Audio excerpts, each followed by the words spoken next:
So we've talked about the pressure in the left ventricle and the aorta, and I thought it would be kind of fun to kind of sketch it out again. But I wanted to go into some details because when we did it last time, I brought up some issues but kind of quickly glossed over them, and you may be wondering about them now. So I thought we would kind of get into some of the details and finer points of the pressure in the heart, the left side of the heart. So we usually think of pressure in millimeters of mercury, so that's why I want to just kind of write that out so it's clear. And I'm going to sketch out the pressure tracing we said happens with the aorta and the left ventricle. So first, the left ventricle.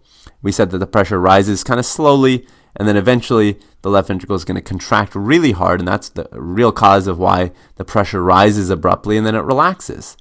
And eventually, as it relaxes more, it kind of falls, and then blood kind of reaccumulates into that, or falls into that chamber from the left atrium, and that's why the pressure kind of goes back up again. So that's kind of a very quick way of thinking about the left ventricle.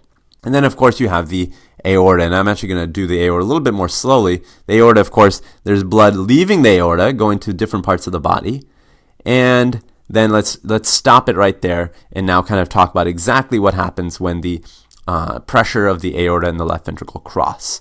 So let me draw for you. I'm going to draw on the side kind of what this looks like in the body. So you've got the left atrium here, and then you've got the left ventricle kind of coming off of it. It's enormous, right? So just draw it that way. And then there's the aorta, also kind of a large vessel coming off of the left ventricle. And the aorta kind of wraps around and goes down, but it leaves a few branches, right? It has a few branches, one there, and let's draw a third one. So classically, kind of three branches coming off of the arch. We call that the arch of the aorta. And then that's the aorta kind of there. So let me label this stuff. This is my aorta. This is my left atrium and my left ventricle. So what is happening? I'm going to draw a little blue arrow then to start us off. What is happening right there? Well, at that point, we know that we have a couple valves. This is, let's say, our mitral valve here. Mitral valve, and I'll label that mitral. And while I'm at it, I'll draw in the aortic valve here, and this is my aortic valve. So these are my two valves. The mitral valve is closed. And remember, it closed actually a long time ago. Well, I shouldn't say a long time because not a lot of time has passed between these 2 points, but it closed over there. So if I'm going to show it closing, I'm going to have to I'm just going to block it off just to make it very clear that it's closed. Really, no blood can pass through that gate, right? So we're in the middle of contraction, and I'm going to draw pressure with yellow arrows. So you've got a lot of pressure kind of coming in here because of the contraction of the left ventricle. So a lot of contraction there, a lot of pressure. And the question is the aortic valve open? Well, if I'm talking about my blue arrow on my figure, well, not really, right? It still hasn't gotten the same pressure that the aorta has, so the valve is still closed. So really, both valves are closed, and pressure is building in the left ventricle. Now, as the left ventricle pressure increases even more, and rises, let's say we get to kind of this point, well, all of a sudden, now the pressure is greater than the aorta. So let's actually show that by drawing a little opening there. So now that valve opens, right? And you actually have blood flowing this way. And actually, of course, it flows into all of these different places, right? So it starts flowing through the aorta, through all the vessels. But one thing that often is forgotten is that the aorta is actually compliant. Let's actually write that out because that's kind of the big key for understanding how the aortic pressure tracing looks. So compliance. All right, compliance. And what does compliance mean? It basically, I kind of think of it as stretchability. So if you can actually stretch these vessels, and you can, then you can begin thinking about them almost like you would think about a balloon, right? They're actually stretchable, the vessels themselves. And so while there's blood kind of rushing around, it's also kind of pushing off into the walls, right? The walls themselves are going to kind of stretch because I said it's a little bit like a balloon. And really what you get is you actually get these walls are no longer going to be as they look now. They're going to stretch out. And so you get something like this. You basically get stretched out vessel, something like that, right? So this is actually quite interesting because now it begins to look balloon-like. And what's actually stretching it out? Well, blood is stretching out, right? It's not like you're using a puff of air or something like you would for a balloon. Literally, blood is pushing into the walls and stretching them out. So you've got blood in here. That's what's causing the stretching. So while you have stretching the walls, you actually have increase of aortic pressure. So the aortic pressure starts to rise, and that's what the tracing looks like, right? So it rises to that point. So that's the most pressure that's in the aorta at any given time, right? So this is the point when the walls are actually maximally stretched. So this is when there's maximal stretching of the walls, right here. And then you can see the left ventricle pressure starts falling. And as it falls, so does the aortic pressure because it's all a continuous space, right? But as this is falling, as this starts to fall, what's happening? This is my question. What's happening to the walls?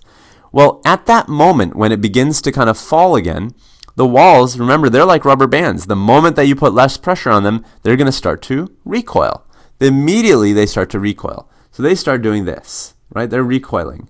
And so you've got two things happening. As these yellow arrows in the aorta are being created, those yellow arrows represent kind of recoil. The yellow arrows in the ventricle are disappearing. Remember, that's contraction. So you have this passive process. We think of it as kind of a passive process here. Passive recoil. Remember, that is kind of this elastic energy. And I say passive because it's elastic and it's not chemical energy. And in the ventricle, you've got this active contraction. So I just want to kind of contrast the two, right? Active contraction is using chemical energy, right? When the ventricle contracted, we were basically burning up a bunch of ATP, right? That's how we got that. So remember, that's ATP. When I say chemical, I'm talking about ATP. Whereas when I say passive recoil, it's passive because it's not using chemical energy, but it is using elastic energy, and that was actually stored up. Remember, that was stored up energy. And when was it stored up? It was stored up when the left ventricle first forced blood into the aorta. So you stored up some energy, and now those rubber bands are recoiling. And so it's a very natural process, makes sense.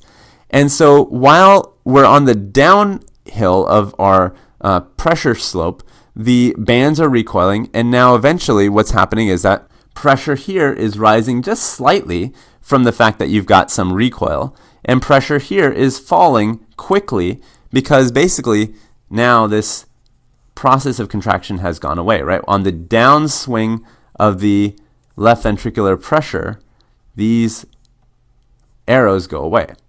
So at this point now, you've got slight increase in pressure in the aorta, slight decrease in pressure in the left ventricle. So what's going to happen? Well, at some point, the pressure in the aorta is actually going to slightly exceed the pressure in the left ventricle. So again, this point, the point where you actually have more pressure in the aorta than the left ventricle, you might be like, well, how could that ever be? Aren't they continuous? Right, they are continuous, but a different process is happening here than here. Here you've got less pressure in the left ventricle, less pressure because the contraction is stopped. And in the aorta, you've got more pressure because you've got recoil of the walls. So as the pressure gradient switches, now you've got more pressure in the aorta, what happens? Well, you've got a little bit of blood that kind of pushes out this way and pushes out this way because, of course, the walls are coming back in. And the moment that there's slightly more pressure on the aortic side, this valve snaps shut. Aortic valve snaps shut. So now that valve snaps shut, and that's very interesting, and that's actually a very critical moment because let me actually make some space here. And this is all happening, of course, within fractions of a second, right?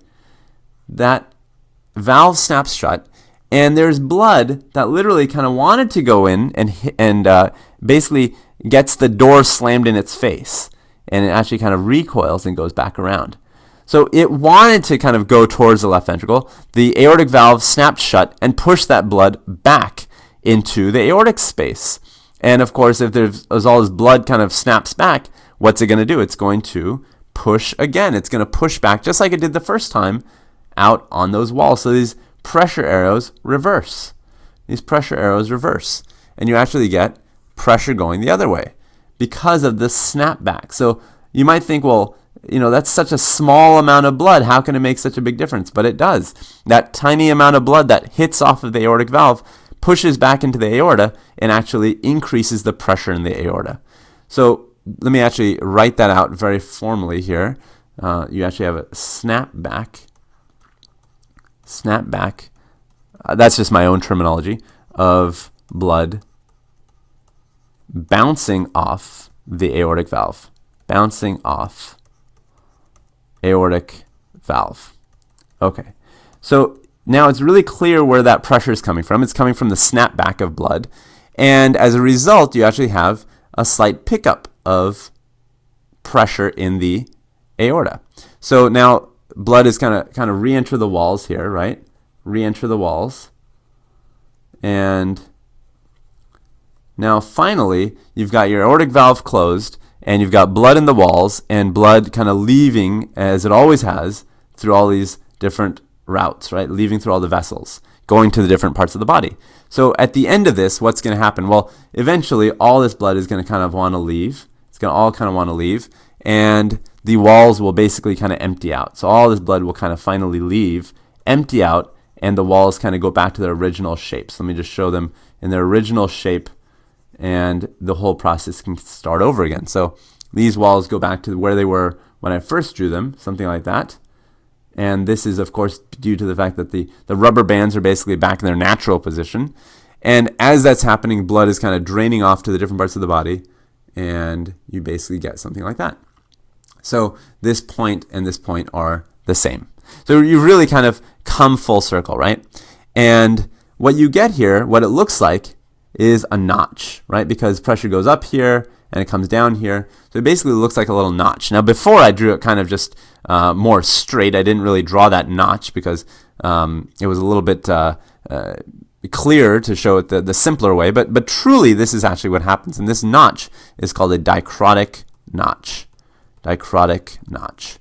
So I'm going to draw this again for you with a dicrotic notch, and you'll see how it differs from the way we drew it before. The way we drew it before, this is the inaccurate way, was something like this. I said, well, it goes down like that.